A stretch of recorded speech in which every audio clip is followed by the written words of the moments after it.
Hey folks, welcome back to Stoic Quotes 365. Let me ask you this.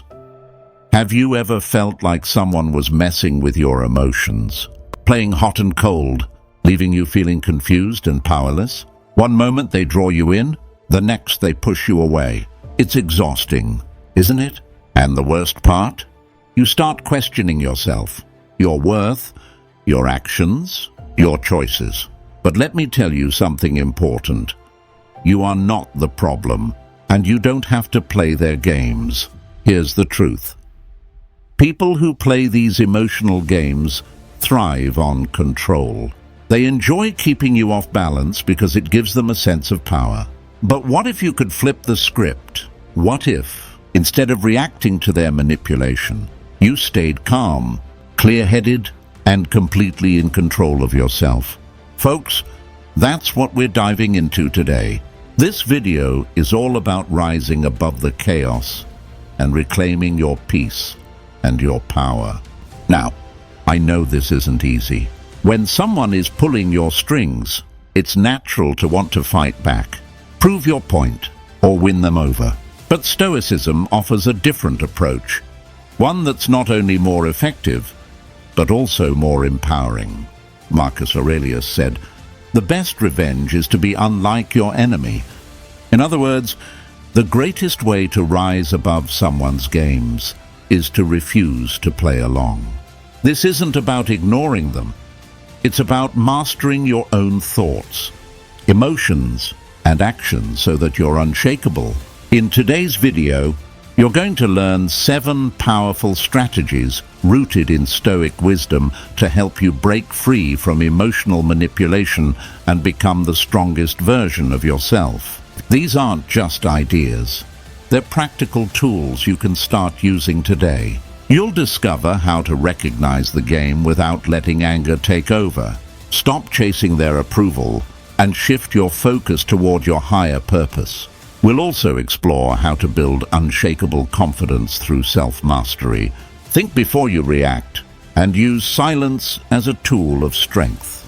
And finally, you'll learn the art of letting go, not with bitterness, but with peace. But here's the promise I want to make to you. By the end of this video, you won't just have a better understanding of their games. You'll have a roadmap for rising above them completely. You'll walk away with the clarity, confidence, and resilience to take back control of your emotions and your life. Because, folks, you deserve better than being caught up in someone else's chaos. Let me ask you this. Are you tired of feeling like someone else is pulling the strings in your life? Are you ready to step into your power and rise above their manipulation? If so, drop a quick "I'm ready to rise" in the comments. I'd love to hear your thoughts. And before we dive in, if this resonates with you, don't forget to hit that subscribe button. Here at Stoic Relationships, we're all about uncovering timeless wisdom to help you navigate life and relationships with clarity and strength. Trust me, the insights you're about to discover will change the way you see yourself and the people around you. So folks, are you ready? Let's get started. Number 1, recognize the game without anger. Hey folks, let's start by addressing something crucial. Recognizing when someone is playing emotional games with you. Now, this isn't about labeling someone as bad or assuming the worst. It's about clarity. If you can't see the game for what it is, you'll stay trapped in their rules. And the first step to rising above is awareness. Here's the thing. People play games for all kinds of reasons. Maybe it's insecurity. Maybe it's a desire for control. Or maybe it's just a lack of emotional maturity. But whatever the reason, their actions can leave you feeling confused, frustrated, and drained. That's why it's so important to recognize what's happening without letting anger take over. Why avoid anger? Because anger clouds your judgment. When you're angry, you're not thinking clearly. You might react impulsively, say things you regret, or even give them the reaction they're looking for. And folks, that's exactly what you want to avoid. Stoicism teaches us that the key to overcoming challenges lies in staying calm and centered. Marcus Aurelius said, "You have power over your mind, not outside events. Realize this, and you will find strength." In this context, your strength is your ability to see the situation for what it is, without letting your emotions run the show. Let's look at an example. Imagine someone you care about keeps giving you mixed signals. One day they're warm and engaging, and the next, they're distant and unavailable. It's confusing, right? Your instinct might be to confront them, demand answers, or try to fix the situation. But before you act, pause. Ask yourself, what's really going on here? When you take a step back and observe, you might notice patterns. Are they testing your patience, seeking attention, avoiding vulnerability? Recognizing the game isn't about overthinking. It's about understanding the dynamics at play. Here's a practical tip. When you notice someone playing games, focus on observing without reacting. Think of yourself as a neutral observer. Pay attention to their behavior without jumping to conclusions or letting their actions dictate your emotions. This detachment not only protects your peace, but also gives you clarity. And folks, clarity is power. Now, let's address a common question. How do you stay calm when their behavior is so frustrating? It starts with shifting your perspective. Instead of seeing their actions as a personal attack, view them as a reflection of their own inner struggles. This doesn't excuse their behavior, but it helps you approach the situation with understanding rather than anger. Remember, their games are about them, not you. Another important step is setting boundaries. Recognizing the game isn't just about understanding their behavior. It's also about deciding how much energy you're willing to invest. If someone's actions are draining you, it's okay to take a step back.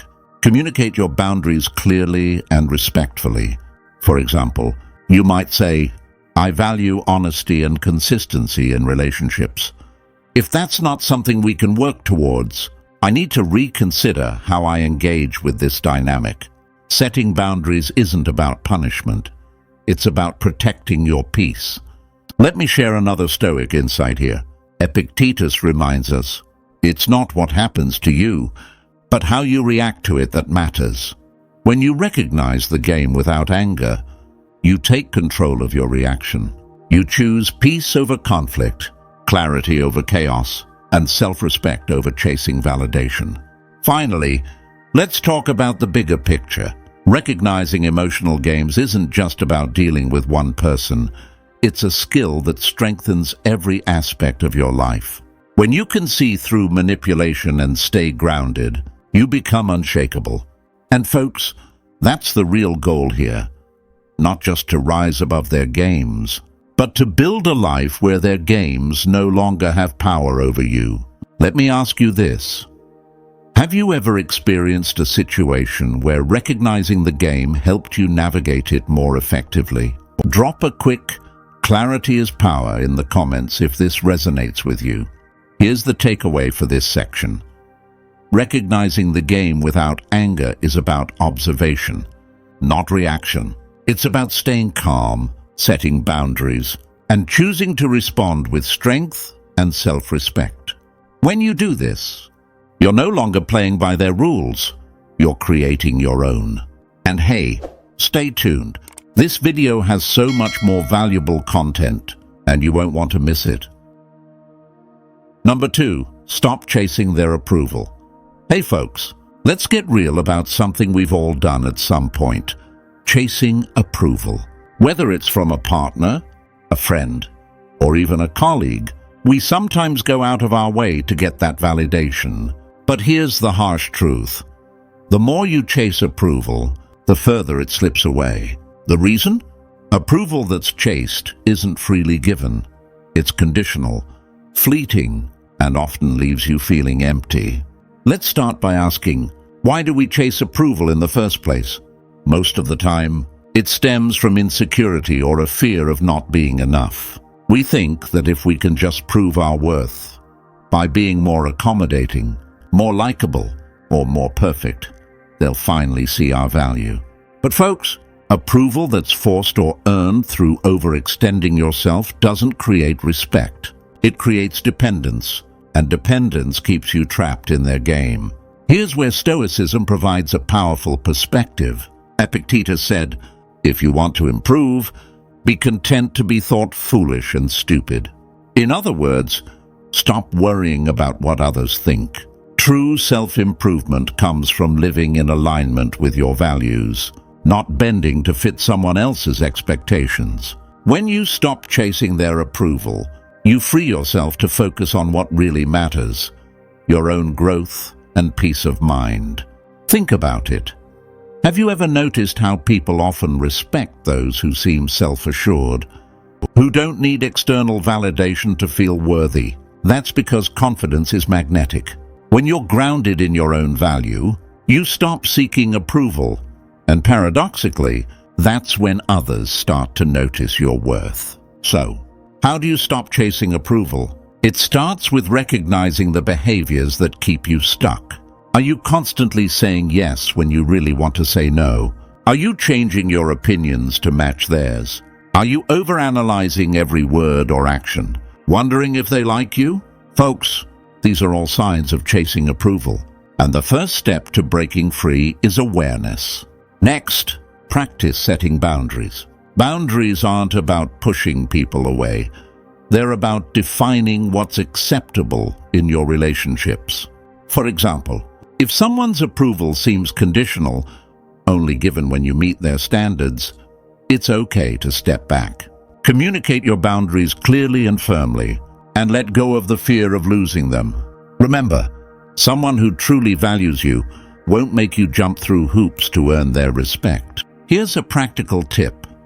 Whenever you feel the urge to seek someone's approval, pause and ask yourself, what am I looking for? And can I give it to myself instead? For example, if you're seeking validation for a decision, take a moment to reflect on why you made that choice. Remind yourself of your reasons, your values, and your goals. When you validate yourself first, external approval becomes a bonus, not a necessity. Now let's connect this to emotional games. Chasing approval puts you at a disadvantage in any relationship. It signals to the other person that they hold the power. And folks, power dynamics like that rarely lead to mutual respect. When you stop chasing, you level the playing field. You show them, and yourself, that your worth isn't up for debate. Here's another way to think about it. Approval is like a shadow. The harder you chase it, the further it moves away. But when you stop chasing and focus on your own light, the shadow follows naturally. So instead of looking outward for validation, turn inward. Cultivate self-respect and watch how your relationships transform. Let me ask you this. Have you ever stopped chasing approval and noticed how your interactions changed? Did it feel liberating to take back your power? Drop a quick "I choose self-respect" in the comments if this resonates with you. Here's the takeaway for this section. Chasing approval doesn't make people value you.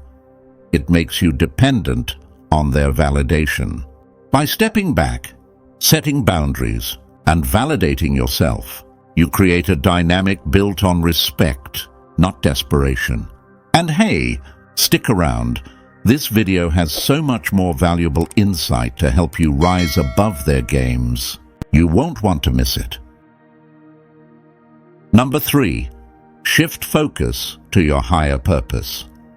Hey folks, let's take a step back and ask ourselves a big question. What is your higher purpose? Now, I know that might sound abstract or even intimidating, but it's actually a powerful tool for breaking free from the games people play with your emotions. When you're clear on your purpose, what truly drives you, those games lose their grip. Why? Because you're no longer distracted by their drama. Instead, you're laser-focused on something much bigger, something that fuels your growth and fulfills you. Let's start with why this works.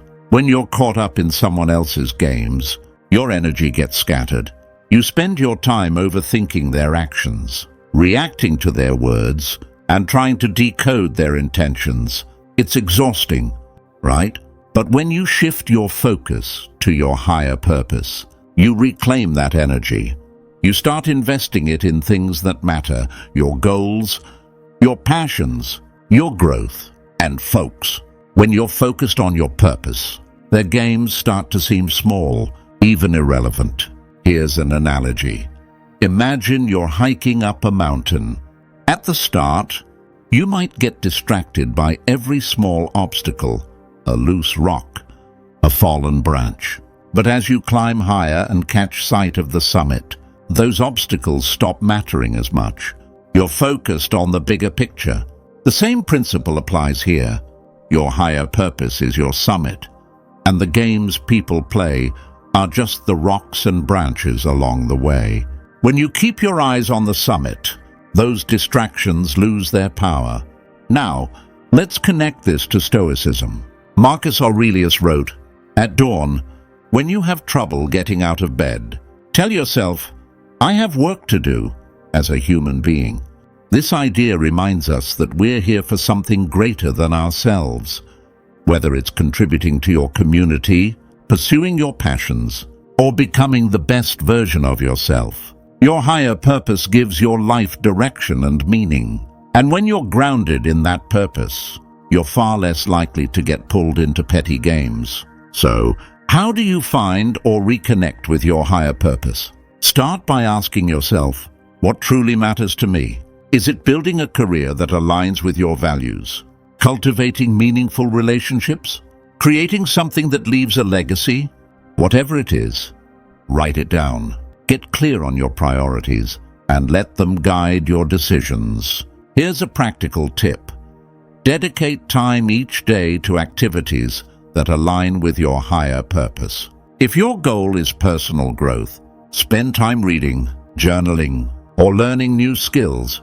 If it's about connection, prioritize relationships that uplift and inspire you. The more you invest in your purpose, the less space there is for drama. Now, let's address a common challenge. Sometimes, when you shift your focus to your purpose, people might accuse you of being distant or selfish. But folks, there's a difference between selfishness and self-respect. Choosing to focus on your purpose isn't about neglecting others. It's about honoring your own path, and those who truly value you will understand and support that. Here's another way to look at it. When you prioritize your purpose, you inspire others to do the same. People are naturally drawn to those who are driven and intentional. So by focusing on your higher purpose, you're not just improving your own life. You're also creating a ripple effect that encourages others to rise higher too. Let me share a quick story. I once heard about someone who, after a painful breakup, decided to channel their energy into writing a book. At first, it was just a way to cope. But over time, the book became their purpose, a creative outlet that not only healed them, but also inspired countless readers. The point is, when you shift your focus, you transform your pain into power. Let me ask you this. What's one thing you could focus on today that aligns with your higher purpose? Drop a quick, "I choose my purpose," in the comments if this resonates with you. Here's the takeaway for this section. Shifting your focus to your higher purpose isn't about ignoring what's happening around you. It's about choosing to invest your energy in what truly matters.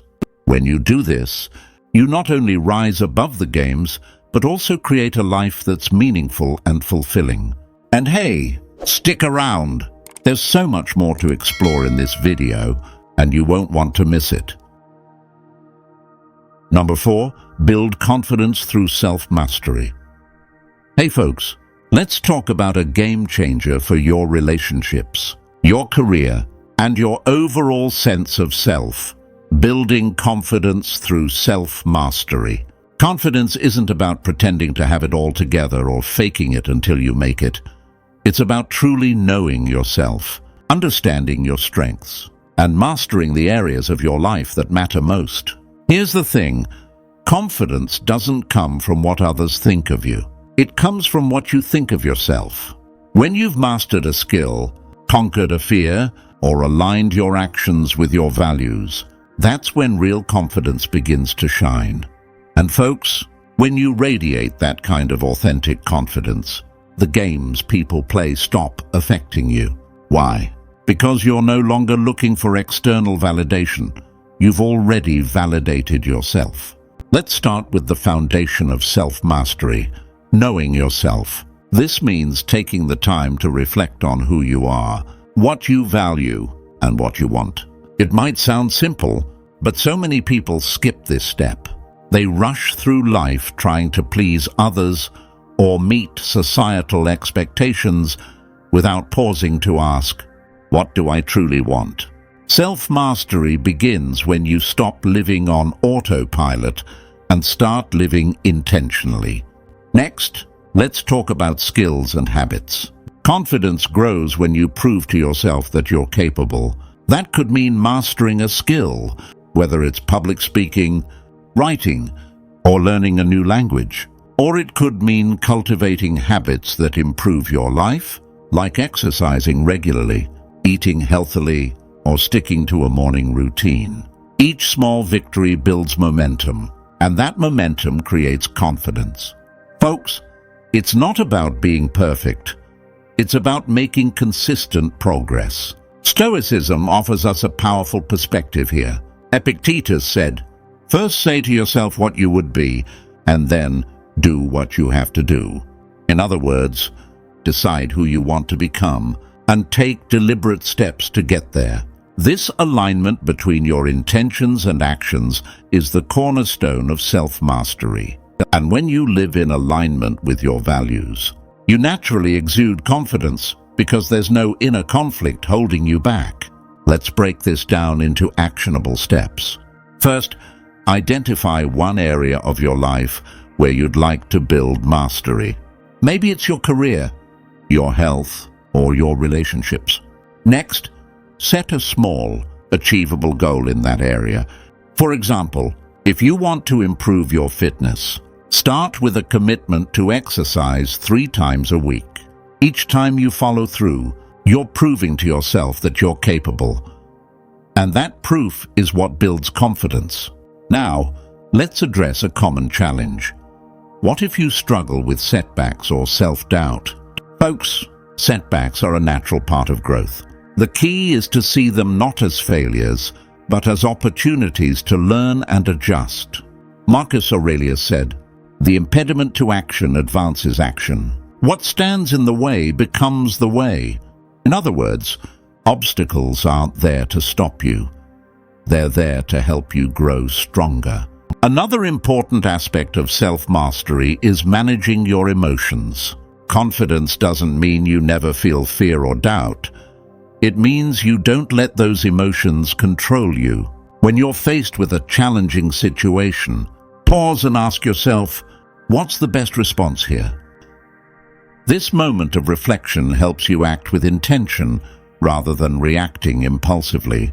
Folks, mastering your emotions isn't about suppressing them. It's about channeling them in a way that serves you. Finally, let's talk about how self-mastery impacts your relationships. When you're confident in yourself, you're not seeking approval or validation from others. This makes you more independent, more grounded, and, frankly, more attractive. People are drawn to those who know who they are and what they stand for. And the best part? When you focus on mastering yourself, you inspire others to do the same. Let me ask you this.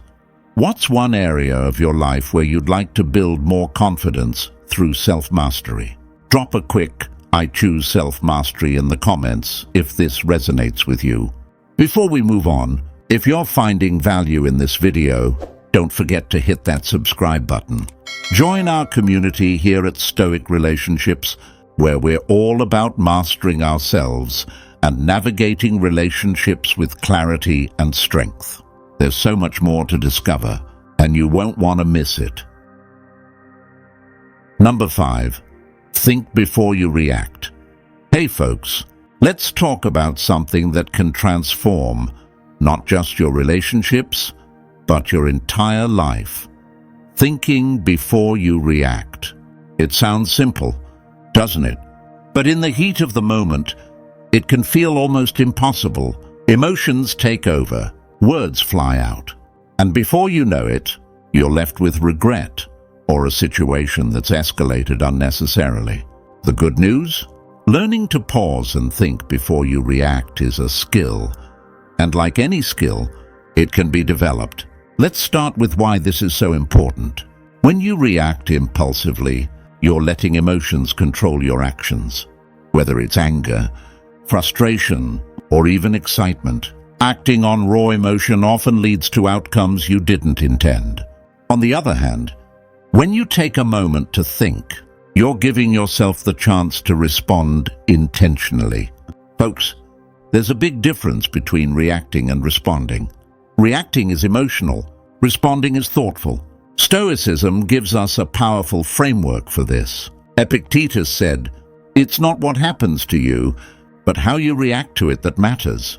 This is a reminder that we can't control external events, what someone says, how they behave, but we can control our inner response. When you master the ability to pause, you take back control of your emotions and your actions. Here's an example.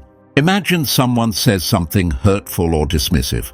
Your initial reaction might be to snap back, defend yourself, or shut down emotionally. But what if, instead, you paused? What if you took a deep breath and asked yourself, what's really going on here? Maybe they're lashing out because of their own insecurities. Maybe the comment wasn't even meant to be hurtful. When you give yourself that moment to think, you gain clarity, and clarity leads to better choices.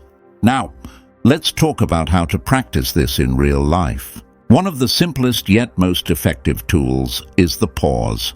When you feel emotions rising, count to 3 or even 10 before you respond. This small gap gives your brain time to shift from the emotional center to the logical center. It's a technique used in everything from conflict resolution to public speaking, and it works wonders. Another strategy is reframing. Instead of immediately labeling a situation as bad or wrong, step back and ask yourself, what can I learn from this? For example, if someone criticizes you, your instinct might be to defend yourself. But by pausing and reframing, you might realize their feedback, whether fair or not, contains something valuable. Folks, this doesn't mean you have to agree with them, but it does mean you're approaching the situation with an open mind. Here's where this becomes really powerful. Thinking before you react doesn't just improve your relationships with others. It also strengthens your relationship with yourself. When you act with intention, you're living in alignment with your values. You're not letting temporary emotions pull you out of character. And that's a confidence booster like no other. Let's not ignore the role of silence in all of this. Sometimes, the best reaction is no reaction at all. Silence can be incredibly powerful, especially in emotionally charged situations. It gives both you and the other person time to reflect. It also signals self-control, which is often more impactful than any words you could say in the heat of the moment. But let's address a challenge here. What if someone pressures you to respond immediately? Folks, remember this. Just because someone demands a reaction doesn't mean you have to give one. You're allowed to take your time. You can say, "Let me think about that," or "I'll get back to you." Taking control of your timeline is one of the most empowering moves you can make. Let me share a quick tip. When you're practicing thinking before you react, it helps to have a mental anchor, a phrase or reminder that brings you back to center. It could be something as simple as pause, breathe, respond. Over time, this anchor becomes second nature, helping you stay calm even in high-pressure situations. So let me ask you, Have you ever paused before reacting and noticed how it changed the outcome? How did it feel to stay in control of your emotions? Drop a quick pause, breathe, respond in the comments if this resonates with you. Here's the takeaway for this section. Thinking before you react isn't about suppressing your emotions. It's about channeling them in a way that aligns with your values and goals. By pausing, reframing, and choosing your responses thoughtfully, you not only rise above emotional games, but also become a stronger, more grounded version of yourself. And hey, stay tuned. There's still more valuable insight ahead, and I promise you don't want to miss it. Number 6. Let silence speak for you. Hey folks, let's talk about something often overlooked but incredibly powerful. Silence. In a world where everyone is rushing to respond, explain, or justify, silence can be your greatest ally. It's not just the absence of words. It's a deliberate, thoughtful action that conveys strength, confidence, and wisdom. When you let silence speak for you, you shift the dynamic of any interaction in your favor. Let's start with why silence is so powerful. Silence creates space. Space for reflection, for tension to dissipate, and for the other person to consider their actions or words. In many ways, silence is more impactful than any response could be. Words can sometimes be misinterpreted, but silence leaves little room for misunderstanding. It says, I don't need to explain myself, and I'm secure in my stance. Think about it. How often do we feel pressured to fill a silence? Even when we don't know what to say, that pressure can lead to saying things we don't mean or over-explaining. But when you embrace silence, you're taking control of the interaction. You're saying, I won't engage on your terms. I'll wait until I'm ready, or maybe I won't respond at all. Folks, silence isn't weakness, it's strength. Let's bring in a bit of Stoic wisdom. Epictetus taught, keep silence for the most part, and speak only when you must, and then briefly. This principle reminds us that speaking isn't always necessary or even helpful. Sometimes silence can communicate more than words ever could. It shows self-control, which is a hallmark of Stoicism and emotional intelligence. Now, let's look at practical ways to let silence speak for you. First, in arguments or emotionally charged situations, silence can diffuse tension. If someone is trying to provoke you, responding might escalate the situation. But if you stay silent, you deny them the reaction they're seeking. Over time, this changes the dynamic. They'll realize they can't control you through emotional games. Another way silence is powerful is during moments of vulnerability or discomfort.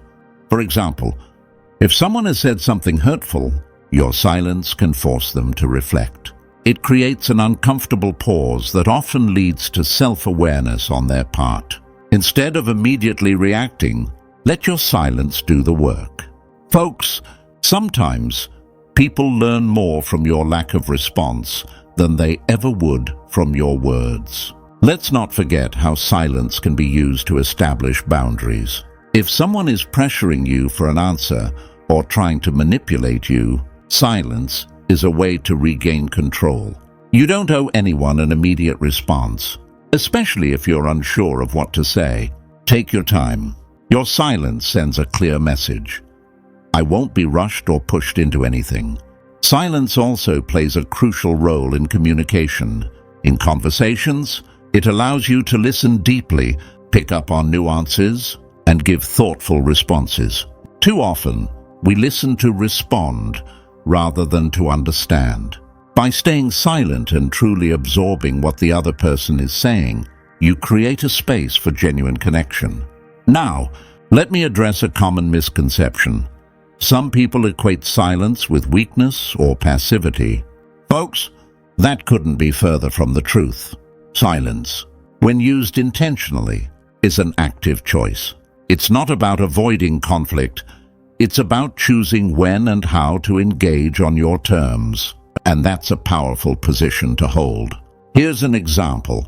Imagine you're in a conversation where someone makes an unfair accusation. Your first instinct might be to defend yourself, but instead, you pause and say nothing. That silence forces them to sit with their own words, often leading them to backtrack or reconsider. Meanwhile, you've maintained your composure and avoided unnecessary conflict. Let me ask you, have you ever used silence in a situation and noticed how it changed the dynamic? How did it feel to hold your ground without saying a word? Drop a quick "silence speaks louder" in the comments if this resonates with you. Here's the takeaway for this section. Letting silence speak for you isn't about shutting down. It's about showing strength, control, and self-respect. Whether it's in conflict, communication, or boundary setting, silence can be your most powerful tool. And hey, stay with me. There's still more to uncover in this video, and the next part is just as insightful. You don't want to miss it. Number 7. Let go without bitterness. Hey folks, let's talk about one of the hardest but most liberating things you can do: letting go without bitterness. It's tough, right? When someone has hurt you, played games with your heart, or left you feeling undervalued, the instinct is often to hold on to the anger, to replay the pain, or to wait for an apology that might never come. But here's the thing. Holding on to bitterness doesn't hurt them. It hurts you. Letting go doesn't mean what happened was okay. It doesn't mean you're forgetting or erasing the experience. It means you're choosing to free yourself from the emotional weight that's holding you back. Think of bitterness as carrying a heavy stone everywhere you go. The longer you hold on to it, the more it drains your energy and focus. Letting go is about setting that stone down so you can move forward, unburdened. Let's connect this to Stoicism. Marcus Aurelius wrote, "You have power over your mind, not outside events. Realize this, and you will find strength." This is a reminder that while we can't control what others do, we can control how we let it affect us. Letting go without bitterness is an act of reclaiming that power. It's saying, I won't let this experience define me or dictate my emotions any longer. And so, how do you actually let go? It starts with acceptance. Accept what happened, not as something you approve of, but as a fact. Fighting reality only creates more frustration. By accepting the situation for what it is, you can begin to focus on what's next instead of what's already done. Next, shift your perspective. Ask yourself, what can I learn from this experience? Every relationship, whether positive or negative, teaches us something. Maybe it's a lesson about setting boundaries, recognizing red flags, or understanding your own values. By finding the lesson, you turn pain into growth, and that's how you rise above bitterness.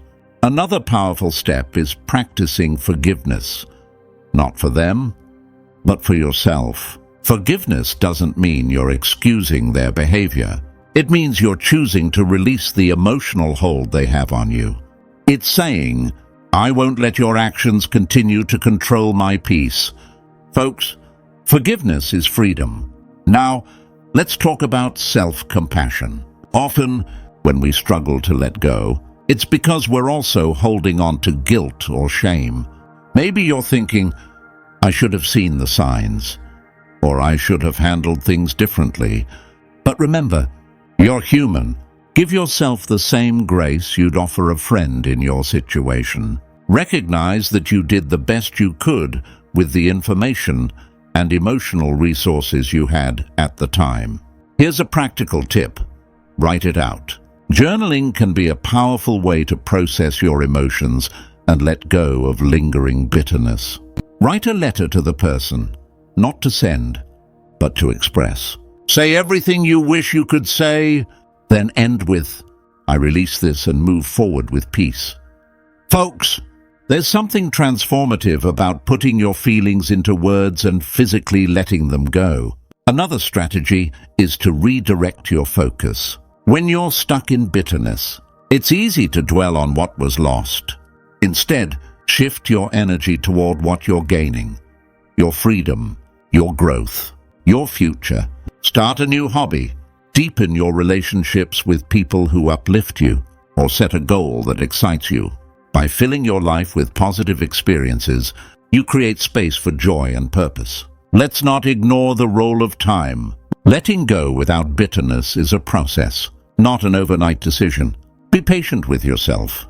Healing takes time, but every step you take toward releasing bitterness is a step toward reclaiming your peace. Here's the takeaway for this section. Letting go isn't about them. It's about you. It's about choosing peace over resentment, growth over stagnation, and freedom over emotional weight. By accepting, forgiving, and redirecting your focus, you let go in a way that empowers you to move forward without bitterness. Thank you for spending time with me today, folks. Remember, life is too short to let others' games dictate your peace and happiness. The tools we've explored today aren't just ideas. They're ways to take back control, rise above, and live with clarity and strength. If you found value in this video, don't forget to hit subscribe and join our growing community here at Stoic Relationships. Together, we'll continue learning how to navigate life and relationships with wisdom and resilience. Until next time, take care, stay grounded, and keep building the life you deserve. See you in the next video.